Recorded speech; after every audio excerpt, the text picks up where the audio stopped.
Okay, guys, so I wanted to talk a little bit about your revisions for the virus CER. So, first off, I recommend that you complete these revisions with me during office hours. I will let you know what they are in class. However, since this is a digital assignment on Google Classroom, it's not a requirement for this particular assignment that you do that. So if you want to work on it on your own, you can certainly go ahead and do that. I just am recommending that you complete it with me during office hours in case you have any questions. Um, with that being said, your revisions need to be completed by the date I post it in Genesis in the comment field. And you have to make sure that you resubmit the assignment on Google Classroom. That will generate an email letting me know that that assignment has been revised and I need to go back and grade it. Just so you're aware, I don't grade revisions as they come in. Since there is a window of time for students to get them completed it, I will grade the revisions after that window has closed. So I know that everybody who wants to revise has revised, and then I will sit down and grade all those revisions. So if you submit it or resubmit the assignment with your revisions, I might not be grading them right away, depending when in that window you submitted them. So some specific things for this assignment.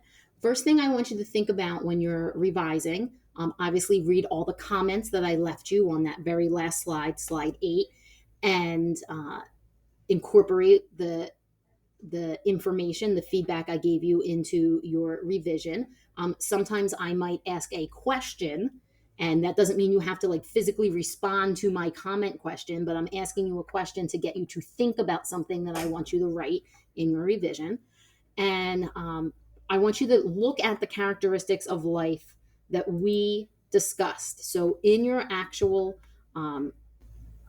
assignment, the very first slide is this graphic that we decided that the generally accepted characteristics of life are growth and development, reproduction, heredity of traits, and being able to pass on those traits through things like DNA, RNA, maintaining internal stable conditions, metabolism, so having an energy source, being made of cells, and responding to the environment. So, one of the things that I noticed a lot of people talking about in their arguments, in their CERs, was that viruses grow and spread. An individual virus does not get bigger in size. That is what we mean by growth. I know what you are thinking is what you are hearing, in the news about a virus spreading. It's getting larger. The virus itself is not getting bigger. People being affected by the virus, that number might be increasing. Just because something spreads, so if I drop water on the desk, that water is going to spread right out into a big puddle, but that doesn't make it living. Also talked about the example of fire spreading. Fire can spread, but doesn't mean that fire is alive, right? So I want you to focus on these characteristics that are generally accepted as characteristics of life when you are looking at your evidence and talking, explaining your reasoning. And then the last thing I want to mention is that use the data tables provided. I did not expect you to go out and get any more additional information on viruses, some of which may be good, some of it which may not be good. But I gave you data. So one of the skills that you were practicing, in addition to writing a CER here, is looking at data and analyzing it, putting it together. So looking at things like lifespan, energy source, forms of reproduction. So use the data tables provided and the categories in those data tables to help you with your evidence, and then explain how that evidence is supporting whichever side you are claiming.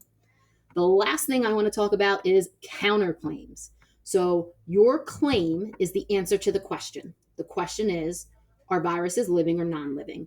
So your claim is either going to be viruses are living or viruses are non-living, depending on what you decide from the data. And there's not a right or wrong answer here. Scientists disagree. Teachers in this building disagree. All right. This is all about looking at data, analyzing it, and then using it to back up whatever claim you decide. Your counterclaim is very simple in this case because there's only two options. So if your claim is viruses are living, your counterclaim is viruses are non-living. And the opposite is true. If your claim is viruses are non-living, then the counterclaim is going to be viruses are living. When you are writing that in your CER, it should not look like you are making two claims. Many of you gave me a paragraph with your claim being that viruses are whichever you decided, and then gave me a second paragraph that is basically another claim evidence reasoning of the opposite from what you picked. The counterclaim you're going to talk about in your paragraph or two, but in your paragraph as the alternative. Some people might say that viruses are whatever the opposite, whatever your counterclaim is going to be. Here is why that's not true.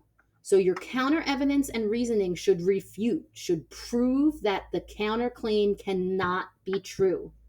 Many of you did not do that. Many of you just gave me two different claims and backed both of them up.